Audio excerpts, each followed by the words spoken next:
Subscribe now and press the bell icon. Never. Hello दोस्तों, आप लोगों का स्वागत है हमारे यूट्यूब चैनल फोकस ऑनलाइन पे। जैसा कि हम पिछली वीडियो में किस पे बात कर चुके हैं, इस पे बात किए हैं मेजरमेंट के जो हैं। एक टॉपिक खत्म हुई है किस पे भाई, मूल मात्रक का मापन। मापन में हमने किसकी बात की, मूल मात्रक की। मूल मात्रक को बता दिया। मूल मात्रक में क्या है, दो और हैं, ठीक है। Fundamental unit, stand radian and steradian. Radian first number क्या है, रेडियन, और दूसरा क्या है, स्टेरेडियन।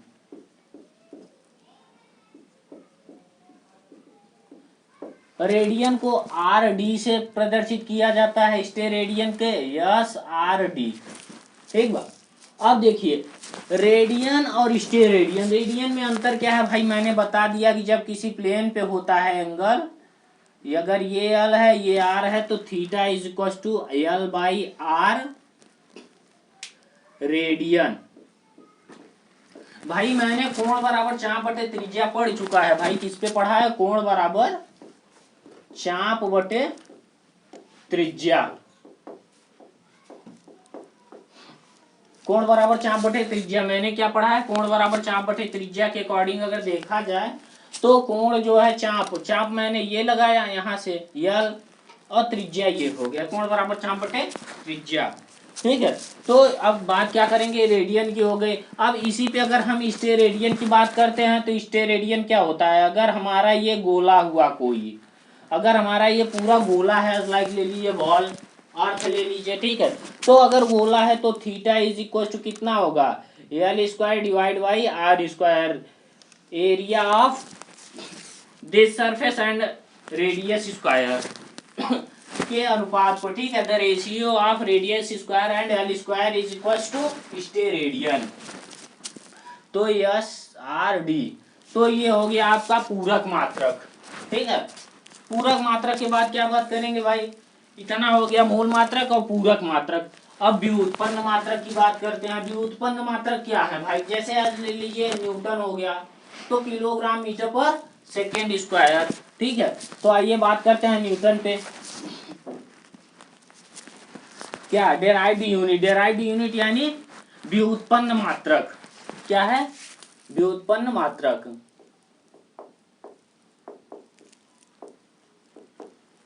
व्युत्पन्न मात्रक क्या है भाई, वे मात्रक जो मूल मात्रकों की सहायता से, वे मात्रक जो मूल मात्रकों की सहायता से,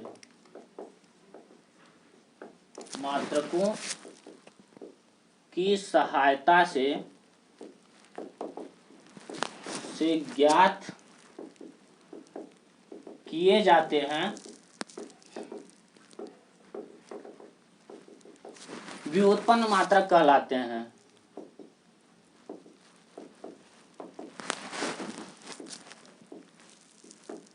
क्या कहलाते हैं, व्युत्पन्न मात्रक कहलाते हैं। उदाहरण में हमने क्या ले लिया,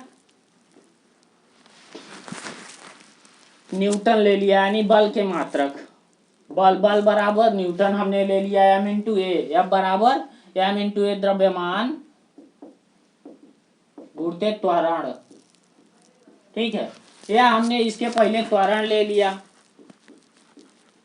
त्वरण बराबर क्या होता है, वेग बटे समय, ठीक है। अब हमने इसके पहले वेग ले लिया, तो वेग बराबर क्या होता है, दूरी बटे मतलब विस्थापन बटे समय अंतराल, ठीक है। अब विस्थापन बटे समय अंतराल का अगर हम मात्रक लेते हैं तो क्या होगा भाई, मीटर पर सेकेंड। अच्छा, वेग का मात्रक हो गया, तो त्वरण का क्या होगा, मीटर पर सेकेंड स्क्वायर, ठीक है। तो अगर बल की बात करते हैं तो द्रव्यमान बराबर हो जाएगा केजी मीटर पर सेकेंड स्क्वायर। इसी को एक न्यूटन कहा जाता है, किलोग्राम मीटर पर सेकेंड स्क्वायर। अच्छा, अब बात करते हैं अगर त्वरण के क्या, त्वरण के बीमीय सूत्र की बात करेंगे तो क्या होगा भाई, मीटर है, मीटर यानी यम कैपिटल यल है लेंथ, और उसके बाद पर सेकेंड स्क्वायर तो टी पे पावर -2, ये किसका है, एल टी पावर -2 जो है त्वरण का है, ठीक है। अच्छा बल की बल का क्या होगा भाई, बल का होगा केजी को एम से डिनोट किया जाता है, यल से टी पे power -2, M L T power -2 आ गया किस पर, बल पे आपका। अच्छा अब बात करेंगे वेग पे, वेग के लिए क्या होगा, यल टी पे पावर -1, ठीक है। इतना हो गया। अब बात क्या करेंगे भाई, इतना हमने पढ़ लिया तो अब इसके आगे थोड़ा सा बढ़ेंगे, जैसे ही बढ़ते हैं हमको ये मिलता है कि हमने सातों मूल मात्रा को पढ़ा, तो उसके जो है डिफिनीशन को भी तो पढ़ ले एक बार। क्या डिफिनीशन क्या होगी, मूल मात्रकों की जो डिफिनीशन है हमने क्या पढ़ा है भाई, एक मात्रक किलोग्राम द्रव्यमान समय जो तीव्रता पदार्थ की आणविक मात्रता और मोल, इन सभी के जो है डिफिनीशन होंगे ना कुछ ना कुछ। तो बात क्या करेंगे, मीटर, एक मीटर, मीटर क्या है, एक मीटर भाई क्या है, एक मीटर वह दूरी है जो क्रिप्टॉन 86 के प्रकाश के द्वारा, क्रिप्टॉन 86 के नारंगी लाल प्रकाश के रंग के द्वारा सुलभ 763.73 तरंगों की दूरियों को भाई एक मीटर क्या कहा जाता है, एक मीटर में 1650 763.73 तरंग दैर्घ्य, तरंग दैर्घ्य। कौन कौन सी तरंग दैर्घ्य, प्रकाश की,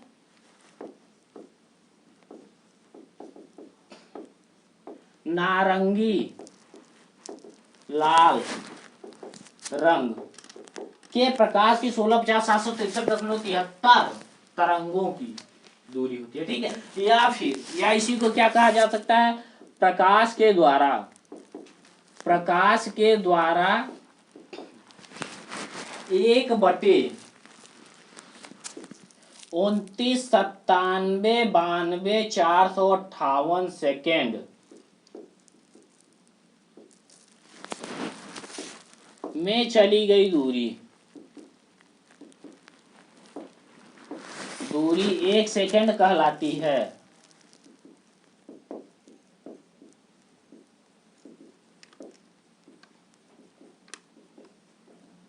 भाई मेरे इतना हो गया, 1 सेकेंड की 1 मीटर कहलाती है भाई, 1 मीटर कहलाती है, इतना हो गया। अगर मीटर की बात खत्म करते हैं तो सेकेंड पे आते हैं, सेकेंड टाइम पीरियड। सेकेंड की क्या है भाई, 1650 तरंग दैर्घ्य, ये हो गया 91 92 63 17 70 आवर्त काल, ठीक है। 1 सेकेंड, 1 सेकेंड,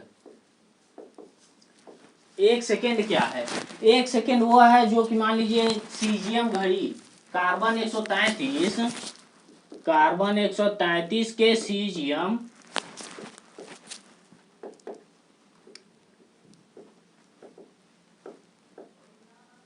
घड़ी में 91 92 63 17 70 आवर्त काल को 1 सेकेंड कहा जाता है।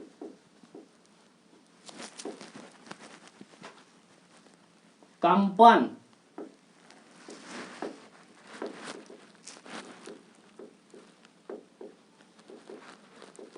काल को 1 सेकंड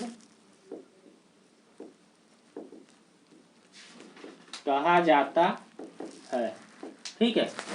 क्या भाई, सीजियम 133 के परमाणु घड़ी में 91 92 63 17 70 कंपन के आवर्त काल को 1 सेकेंड कहा जाता है। अच्छा अब बात क्या करेंगे भाई, मैंने पढ़ लिया भाई 1 सेकेंड, 1 मीटर पढ़ लिया, ठीक। अब बात करते हैं कि 1 एम्पियर किसे कहते हैं, और इसके पहले क्या, 1 डिग्री सेल्सियस है टेम्परेचर, 1 केल्विन किसे कहते हैं, 1 केल्विन, 1 केल्विन भाई 1/273.15 भाग के 0, मतलब कि इतने डिग्री के भाग को 1 केल्विन कहते हैं, ठीक है। तो ये हो गया एक। और इसी को अगर चेंज किया जाता है, अगर जस्ट लाइक इसी को अगर मान लीजिए चेंज किया जा सकता है, क्वेश्चन में क्या पूछेगा आप लोगों से, सिर्फ और सिर्फ ये पूछेगा सी दिया रहेगा समथिंग और एंड के दिया होगा, या के पूछेगा सी दिया होगा, तो भाई आपके पास एक फंडा, जैसे कि हम बता दे रहे हैं सी बराबर 5 कोष्टक में f माइनस 32/9। इस फंडे पे एक क्वेश्चन फिक्स होता है हर बार की तरह, ठीक है। तो इस पे जो है आप याद रखिएगा, अगर सी दिया है तो f कैसे निकाला जाएगा, f दिया है तो c कैसे निकाला जाएगा, ठीक है। c बराबर 5 कोष्टक में f माइनस 32/9 मान लीजिए क्या, इसी पे क्वेश्चन की बात कर ही लेते हैं। हमारे पास f बराबर कितना है 50, ठीक है। तो कितने डिग्री सेल्सियस हमको चाहिए, टेम्परेचर में चेंज करते हैं तो कितना डिग्री सेल्सियस होता है भाई। तो अगर हम टेम्परेचर में चेंज करेंगे डिग्री सेल्सियस में, तो डिग्री सेल्सियस के लिए हमारे पास क्या होगा, 5 कोष्टक में f की जगह कितना है 50 माइनस 32 डिवाइड बाई 9, ठीक है। तो अगर हम डिवाइड करते हैं तो 5 इंटू 1 8 डिवाइड बाई 9, ठीक। तो अब कितना आएगा 8 हो गया, ये कितना होगा, हाँ 2, तो 5 10 डिग्री सेल्सियस, आज सेल्सियस में चेंज करते हैं तो, ठीक है। इतना आ गया आपका। अगर केल्विन में हमारा मान दिया हुआ है तो अब ये फॉरेनहाइट में था, फॉरेनहाइट और केल्विन में मैंने बता दिया है भाई कि डिग्री सेल्सियस और केल्विन में जो रिलेशन होती है, केल्विन बराबर 1/273.15, ठीक, ये हो गया। अच्छा अब इसकी जो है ये इतना आपने पढ़ लिया। अब बात क्या करेंगे एक एम्पियर की। एक एम्पियर क्या है, एक एम्पियर में क्या पढ़ना है भाई हमको, एक एम्पियर क्या है भाई, एक एम्पियर मतलब कि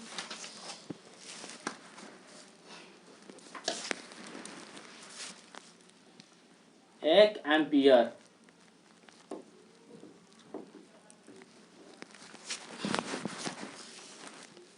एम्पियर विद्युत धारा जब किसी अनंत लंबाई के तारों के बीच, ठीक है, जब किसी अनंत लंबाई के तारों के बीच 1 मीटर की दूरी हो, ठीक है, तो उनके और उन दोनों के सिराओं में बहने वाली विद्युत धारा यदि समान है तो दोनों के आपस में आकर्षण और प्रतिकर्षण 2 × 10⁻⁷ न्यूटन का लगता है, तो फिर ये क्या कहलाता है, न्यूटन। तो 1 एम्पियर कहलाता है लगने वाले तार को, मतलब जितने भी एम्पियर विद्युत धारा जो लग रही है उस समय क्या होगी 1 एम्पियर।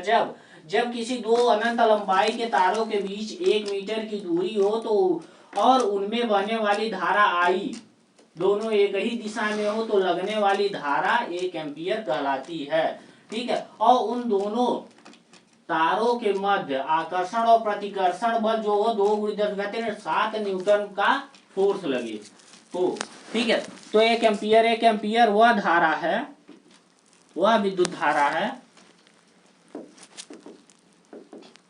जो अनंत लंबाई के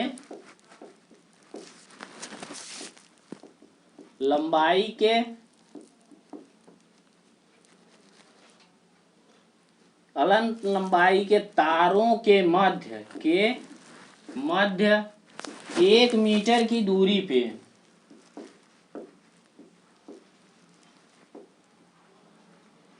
पर 2 × 10⁻⁷ न्यूटन का आकर्षण प्रतिकर्षण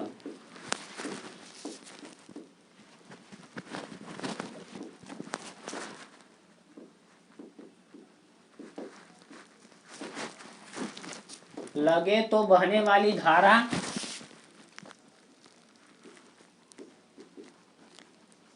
वाली धारा 1 एम्पियर कहलाएगी।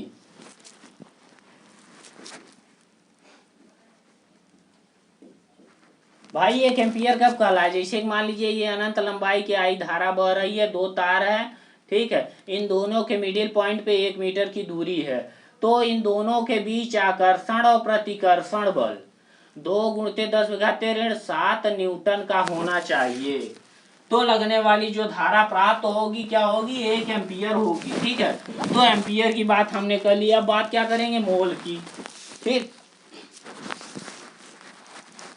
चलिए बात करते हैं मोल क्या है, जब मान लीजिए कोई भी पदार्थ है एनी अदर पार्टिकल्स जिसमें अगर कोई पार्ट हो, जैसे कि मान लीजिए मैंने ले लिया 1 ग्राम, कोई ले लिया 1 ग्राम, मान लीजिए हमने शक्कर ले लिया, तो 1 ग्राम शक्कर में 6.23 × 10⁻23 मतलब 23 भाग शक्कर के होंगे तो 1 मोल कहलाएगा।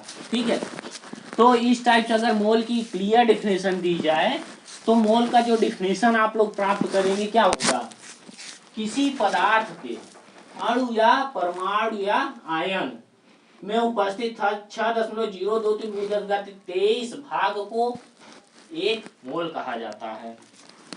ठीक है, किसी पदार्थ अणु परमाणु आयन में उपस्थित के 1 भाग 6.023 × 10⁻23 में 6.023 × 10⁻23 भाग को 1 मोल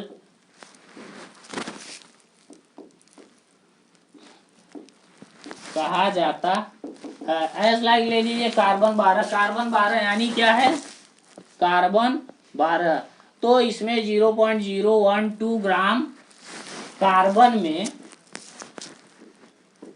6.023 × 10⁻23 परमाणु होंगे। ठीक है, तो ये क्या है, 6.023 × 10⁻23 परमाणु बराबर 1 मोल। ठीक है, अब परमाणु जो भी हो आपका, तो ये हो गया 6.023 × 10⁻23। अगर हम कहते हैं 10 ग्राम अणु में कितने मोल हैं, अगर हम कहते हैं 10 ग्राम अणु में कितने मोल हैं, ठीक है, तो 10 ग्राम अणु में अगर हम बात करते हैं तो भाई जाहिर सी बात है 10/6.023 × 10⁻23 निकाल लेंगे जो भी आएगा, तो ये हो जाएगा। ठीक, अब बात क्या करते हैं इसके बाद, भाई मैंने मोल पढ़ा। ठीक, अब बात करते हैं पदार्थ की आणविक मात्रा, यानी मोल हो गया। और कैंडिला तो कैंडिला का क्या होगा भाई, 1/60,000 भाग में उपस्थित अगर कुछ प्राप्त होता है तो उसे एक कैंडिला कहते हैं। तो ये हो गया। अब आपका जो आता है मेन टॉपिक क्या है भाई, कि मेजरमेंट। एज लाइक ले लीजिए एक एंगस्ट्रॉन्ग बराबर आपका कितना है, 10⁻10 मीटर। अच्छा, ये माप किसमें मापा जाता है, ये सबसे बड़ी बात होती है कि सर इसे नापा किसमें जाता है। भाई आपने जाहिर सी बात पढ़ा होगा, तरंग दैर्ध्य ऑलवेज किसमें नापा जाता है, एंगस्ट्रॉन्ग में। ठीक है, तो एंगस्ट्रॉन्ग में अगर नापा जाता है तो ये हो गया। और 1 माइक्रोन बराबर कितना होता है, 10⁻⁻6। ठीक है, तो 10⁻⁻6 मीटर। 1 नैनोमीटर बराबर कितना होगा, 10⁻⁹ मीटर। ठीक, 1 फर्मी मीटर बराबर कितना होगा, 1 फर्मी बराबर 10⁻⁻15। तो इसको आपस में चेंज भी तो किया जा सकता है, 1 मीटर बराबर 10⁻2 आएगा। 1 सेंटीमीटर बराबर क्या होगा, 1 मिलीमीटर बराबर 10⁻⁻3। तो अब हमको चेंज भी तो करना है, जैसे मान लीजिए इसको हम माइक्रोन को नैनोमीटर या नैनोमीटर को एंगस्ट्रॉन्ग में चेंज कर रहे हैं तो क्या होगा भाई मेरा, अगर हम माइक्रोन को एंगस्ट्रॉन्ग में चेंज करें तो क्या होगा भाई, 1 माइक्रोन बराबर हम लिख सकते हैं 10⁻⁻4 एंगस्ट्रॉन्ग कर सकते हैं। अच्छा, अब अगर हम 1 एंगस्ट्रॉन्ग बराबर क्या करेंगे, कहीं मिस्टेक कर रहे हैं क्या, नहीं, 1 एंगस्ट्रॉन्ग बराबर कितना होगा, 10⁻⁻6 माइक्रोन कर सकते हैं, नो, 10⁻⁻4 आएगा इधर, उसके बाद 10⁻⁻4 एंगस्ट्रॉन्ग ये हुआ। ठीक है,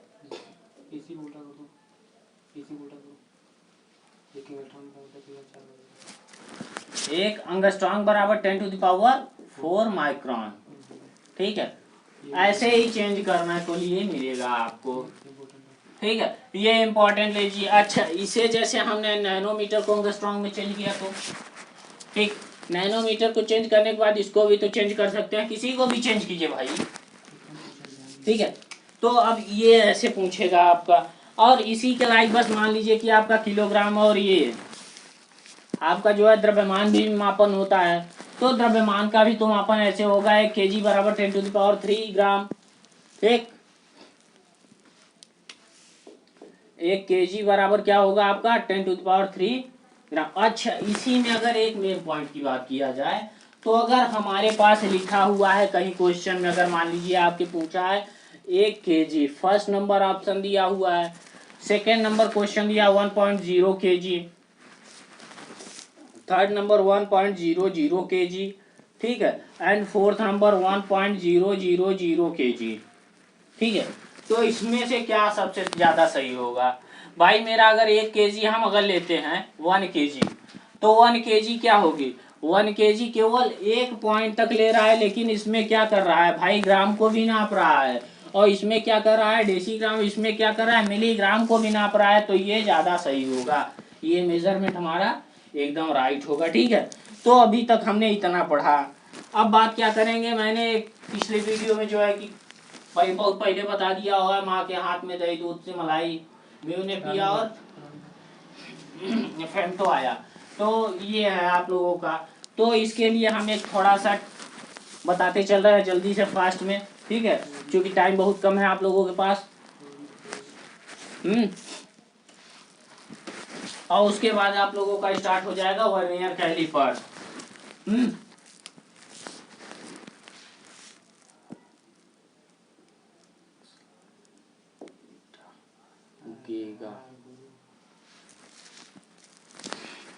तो चलिए वर्नियर कैलिपर्स की बात करते हैं। ठीक है, जितना मैंने बता दिया मेजरमेंट, इससे ज्यादा नहीं पूछता भाई, इससे ज्यादा पूछता ही नहीं। अच्छा, वर्नियर कैलिपर्स की बात करते हैं। तो वर्नियर कैलिपर्स में दो भाग होते हैं। ठीक, एक मुख्य भाग होता है, ठीक है, एक वर्नियर का भाग होता है। क्या क्या भाग होता है भाई? एक वर्नियर पैमाने का भाग होता है, एक मुख्य पैमाने का भाग होता है। तो मुख्य पैमाना जो होता है आपका, ऑलवेज ग्रेटर देन वर्नियर।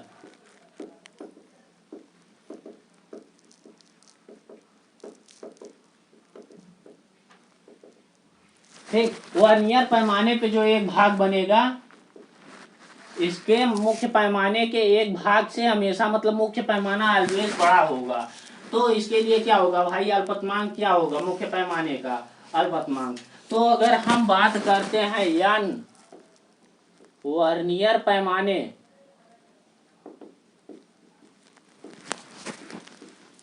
पर, वर्नियर पैमाने के n भाग बराबर क्या होगा? n-1 मुख्य पैमाने के भाग।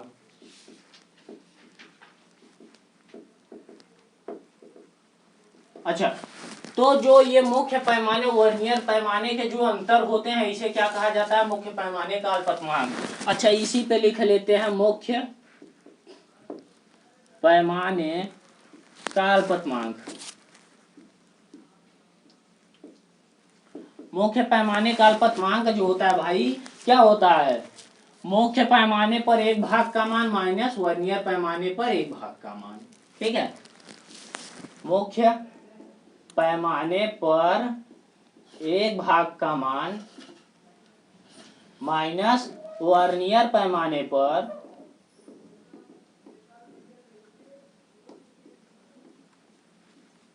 एक भाग का मान। ठीक है, तो अब इसकी बात करते हैं। तो हमारे पास ये हमको निकालना है भाई, फंडा हमारा ये है, मेन कॉन्सेप्ट क्या है, हमको ये निकालना है।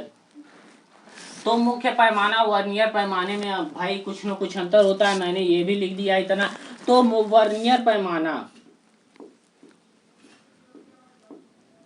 पैमाने का एक भाग बराबर क्या होगा आपका भाई? n-1 डिवाइड बाई n भाग मुख्य पैमाना। मुख्य पैमाने का भाग। अब हमको अल्पतमांक निकालना है। ठीक, क्या? मुख्य पैमाने का अल्पतमांक। पैमाने का अल्पतमांक बराबर क्या होगा भाई? मुख्य पैमाने के एक भाग का मान। ठीक है, मुख्य पैमाने का एक भाग माइनस वर्नियर पैमाने पे एक भाग, यानी वर्नियर पैमाने का एक भाग बराबर n minus 1 divide by n मुख्य पैमाने पर भाग।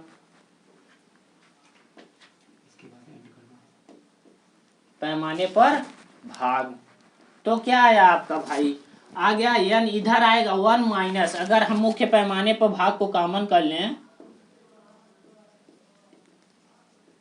भाग बराबर कॉमन कर लिए मैंने, तो 1 minus n minus 1 divide by n, ठीक है। तो आपका आ जाएगा क्या,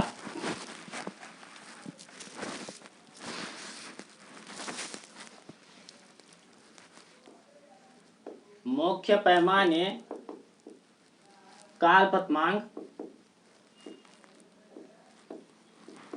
मांग बराबर आपका कितना है भाई, n माइनस n प्लस 1, तो 1 बाई n आपका क्या आ गया, मुख्य पैमाने का भाग, मुख्य पैमाने का भाग, ठीक। तो आप ये तो लिख सकते हैं ना कि मुख्य पैमाने के एक भाग का मान बटे वर्नियर पैमाने का एक का भाग, क्योंकि यहां से हमने एक निकाला था n वर्नियर बराबर n माइनस 1 मुख्य, आपने ये निकाला था, तो आपका ये आ गया यहाँ से। तो अब क्या आया भाई, मुख्य पैमाने का एक भाग का मान बटे वर्नियर पैमाने का एक भाग का मान, ठीक है। तो आपका आ गया क्या, मुख्य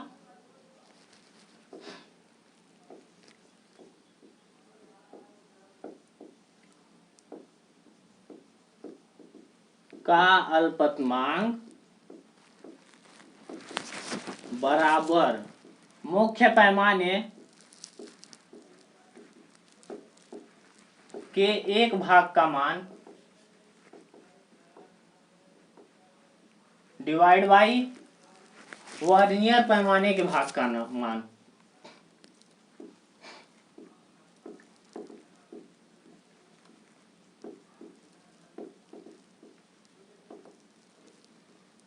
भाग का मान, ठीक है। अब आपका ये आ गया, अगर मान लीजिए मुख्य पैमाना वर्नियर पैमाना दोनों 0 पे आ जाएं, यहाँ 0 पे, तो कौन सी त्रुटि होगी, शून्यांक त्रुटि होगी, ठीक है। तो नोट कर लीजिए, जब मुख्य पैमाना और वर्नियर पैमाना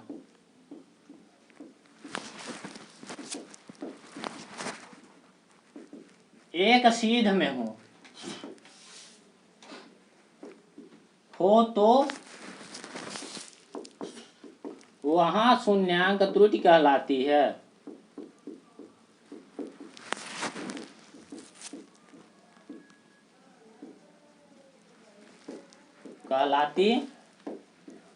आपका ये शून्यांक त्रुटि हो गया, ठीक है। अब बात करते हैं किसकी, वास्तविक माप भाई, प्रेक्षित माप और वास्तविक माप। वास्तविक माप बराबर क्या होगी भाई, लंबाई माइनस क्या होगी, शून्यांक त्रुटि।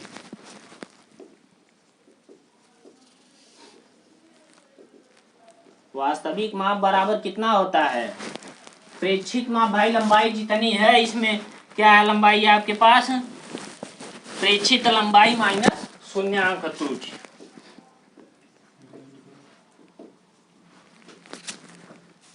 शून्यांक त्रुटि, ठीक है।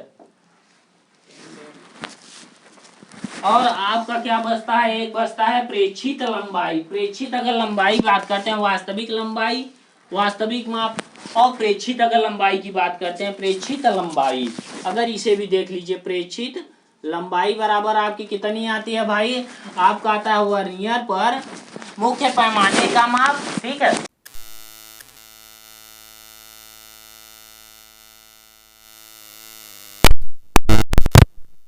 आ गया क्या,